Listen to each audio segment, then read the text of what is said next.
আজকের এই ভিডিওতে আমরা আনবক্সিং এবং রিভিউ করব ওয়েভফান ফ্লেক্স প্রো এই ইয়ারফোনটি। এই ইয়ারফোনটির সবথেকে আকর্ষণীয় দিক হচ্ছে আপনি মাত্র 10 মিনিট চার্জে এর থেকে প্রায় 5 ঘন্টার মতো ব্যাটারি ব্যাকআপ পাবেন। আর দ্বিতীয়ত আপনি এই ইয়ারফোনটিকে একই সাথে একাধিক ডিভাইসে ব্যবহার করতে পারবেন।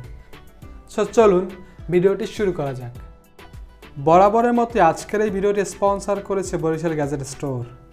অনলাইনে স্মার্টফোন কিংবা গ্যাজেট কিনতে চাইলে তাদের সাথে যোগাযোগ করতে পারেন। তাদের সাথে যোগাযোগের সমস্ত ডিটেইলস থাকছে ভিডিও ডেসক্রিপশনে। তো এবার আনবক্সিংয়ে আসা যাক। এই ইয়ারফোনের প্যাকেজিংটা আমার বেশ পছন্দ হয়েছে। বক্সটি খুললে পাবেন এরকম আরও একটি বক্স, যেখানে থাকছে একটি মাইক্রো ইউএসবি কেবল, একটি ইয়ারফোন পাউচ যার মধ্যে আপনি এই ইয়ারফোনটি ক্যারি করতে পারবেন, একটি ইউজার ম্যানুয়াল যা কিনা আপনি চাইলে পরে নিতে পারেন, না চাইলে নাও পড়তে পারেন, আর এর সাথে থাকছে কিছু এক্সট্রা ইয়ার টিপস বা ইয়ার সাপোর্ট, এবং সর্বশেষে থাকছে ওয়েভফান ফ্লেক্স প্রো ইয়ারফোনটি। ইয়ারফোনটির ডিজাইনের দিক দিয়ে বেশ মিনিমালিস্টিক। সচরাচর আমরা যে ধরনের নেকব্যান্ডগুলো দেখে থাকি ঠিক তেমনই। ইয়ারফোনটি বেশ শক্তপোক্ত এবং মজবুত। এয়ারশেলগুলো মেটালের তৈরি এবং এগুলো ম্যাগনেটিক হওয়াতে আপনারা খুব সহজেই গলায় ঝুলিয়ে রাখতে পারবেন। এই ইয়ারফোনটির এয়ারশেলের সাথে থাকছে এয়ার সাপোর্ট, যার মাধ্যমে আপনি এটি পরে দৌড়াদৌড়ি কিংবা লাফালাফি করলেও আপনার কান থেকে খুলে পড়ে যাবে না। তবে আপনি চাইলে এয়ার সাপোর্টগুলো খুলেও ব্যবহার করতে পারেন। তো সব মিলিয়ে লুক এবং বিল্ড কোয়ালিটির দিক দিয়ে আমি বলবো ইট ইজ নিয়ারলি পারফেক্ট। ইয়ারফোনটির কন্ট্রোল প্যানেলে আছে 3টি বাটন, যার মধ্যে 2টি হলো ভলিউম আপ ডাউন বাটন এবং আরেকটি হলো মাল্টিফাংশনাল বাটন, যার মাধ্যমে আপনি ইয়ারফোনটি অন অফ করা, নতুন কোনো ডিভাইসের সাথে পেয়ার করা, কল রিসিভ করা কিংবা কেটে দেওয়া, সং চেঞ্জ করা কিংবা পজ করা, এসব কাজগুলো আপনি ইজিলি করে নিতে পারবেন। ইয়ারফোনটি একই সাথে মাল্টিপল ডিভাইসে কানেক্ট করা যায়। যেমন ধরুন আপনি আপনার ল্যাপটপের সাথে কানেক্ট করে ইয়ারফোনটির মাধ্যমে গান শুনছেন, তখন যদি আপনার ফোনে কোনো কল আসে তাহলে আপনি ইজিলি ইয়ারফোন থেকে রিসিভ করে কথা বলতে পারবেন। তো এভাবে চাইলে আপনি একই সাথে একাধিক ল্যাপটপ, মোবাইল কিংবা ডেস্কটপের সাথে আপনার ইয়ারফোনটি কানেক্টেড রাখতে পারবেন। ইয়ারফোনটির কন্ট্রোল প্যানেলের নিচের দিকে থাকছে একটি মাইক, যার মাধ্যমে আপনারা কথা বলতে পারবেন কিংবা ভয়েস রেকর্ড করতে পারবেন। তো আপনারা এখন যে সাউন্ডটি শুনতে পাচ্ছেন এটি ওয়েভফান ফ্লেক্স প্রো দিয়ে রেকর্ড করা। তো আমি এর সাউন্ড কোয়ালিটি আরো ভালো এক্সপেক্ট করেছিলাম।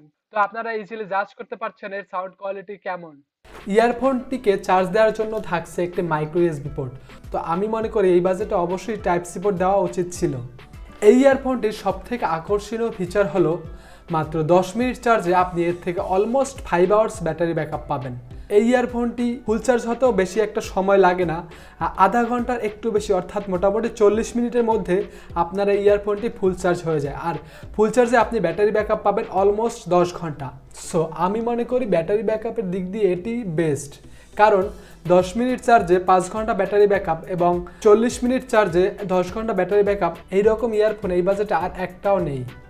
এই ইয়ারফোনটিতে কানেক্টিভিটি হিসেবে আছে ব্লুটুথ 5.0। সো আপনারা এর থেকে বেশ ভালো এবং স্টেবল একটা পারফরমেন্স পাবেন। মোটামুটি 7 থেকে 10 মিটার দূর থেকেও এটি বেশ ভালোভাবে কাজ করে। এবার আসি এই ইয়ারফোনটির মোস্ট ইম্পর্টেন্ট পার্ট, অর্থাৎ এর সাউন্ড কোয়ালিটি নিয়ে। আমার কাছে এই বাজেটে নেকব্যান্ড হিসাবে এটি বাজেট বেস্ট মনে হয়েছে। যারা বেস লাভার আছেন তারা এই ইয়ারফোনটি বেশ পছন্দ করবেন, কারণ এই ইয়ারফোনটির বেস তুলনামূলক বেশি। সো গান শোনার জন্য কিংবা দৈনন্দিন কাজে ব্যবহারের জন্য আপনারা যারা এই ইয়ারফোনটি নিতে চাচ্ছেন, আমি বলবো আপনারা চোখ বন্ধ করে নিয়ে নিতে পারেন। কিন্তু যারা কম্পিটিটিভ গেমিং করেন, like PUBG, call of duty, এই ধরনের গেম যারা খেলে থাকেন, তারা এর থেকে বেশ প্রবলেম ফেস করবেন, কারণ এই ইয়ারফোনটিতে কিছুটা অডিও ল্যাটেন্সি আছে। আর আপনারা সবাই জানেন ওয়্যারলেস ইয়ারফোন কিংবা এয়ারপডসগুলো সাধারণত অডিও ল্যাটেন্সি থাকে।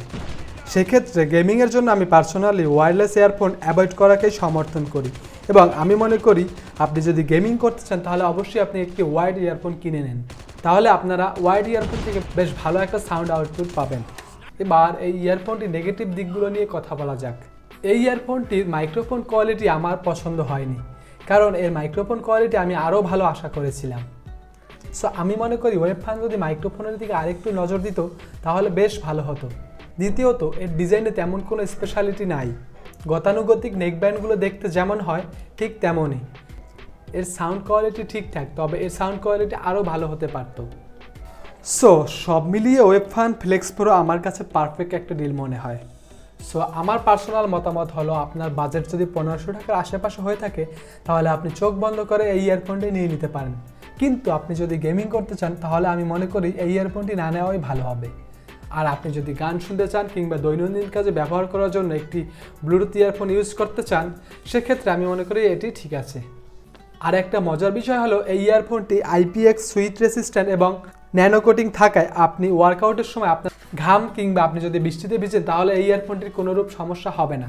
কিন্তু আপনি যদি এটিকে পানিতে চুবাতে চান সেটা আপনি পারবেন না, কারণ এই ইয়ারফোনটি ফুললি ওয়াটারপ্রুফ নয়। সেক্ষেত্রে আপনার এই ইয়ারফোনটি নষ্ট হয়ে যেতে পারে।